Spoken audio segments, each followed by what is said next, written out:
এই যেন বাংলাদেশের ব্ল্যাক ডায়মন্ড জাকির আলী অনেক একই চমক দেখিয়ে গেলেন ক্রিকেট প্রেমীদের।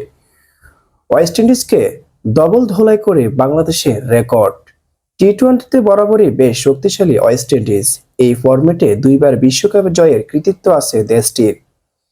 বিশ্বজুড়ে ফ্র্যাঞ্চাইজি লিগে দাপট ক্যারিবীয় ক্রিকেটারদের। এবার সেই দলটিকে তাদের মাটিতে ডবল ধোলাই করেছে বাংলাদেশ।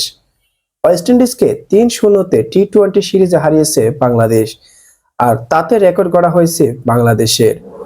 ৩ ম্যাচ টি-টোয়েন্টি সিরিজের শেষ ম্যাচে ওয়েস্ট ইন্ডিজকে ১৯০ রানের টার্গেট ছুড়ে ১০৯ রান ক্যারিবিয়ানদের গুটিয়ে দিয়েছে বাংলাদেশ।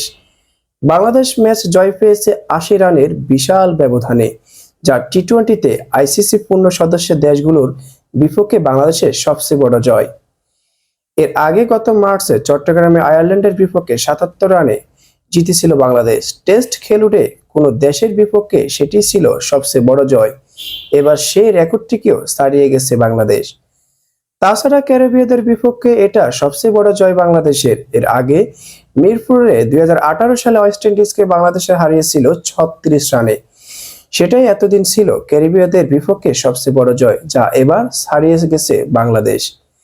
এছাড়াও আরেকটি রেকর্ড হয়েছে। এবার প্রথম ওয়েস্ট ইন্ডিজকে টি-টোয়েন্টিতে হোয়াইট ওয়াশও করতে পেরেছে বাংলাদেশ। এর আগে ৩ বার ওয়েস্ট ইন্ডিজ সফর করলেও টি-টোয়েন্টিতে সিরিজ জিততে পারেনি বাংলাদেশ। এবার সেই ধারা ভেঙে ওয়েস্ট ইন্ডিজকে হারিয়ে ইতিহাস লিখেছে বাংলাদেশ। বিশেষ করে জাকির আলী অনেকের খেলাটা যেন সবার চোখে এখনো ভাসতেছে। পরপর ৩টি ছক্কা হাঁকিয়ে টি-টোয়েন্টিতে সেরা ইনিংস খেলেছেন জাকির আলী অনেক।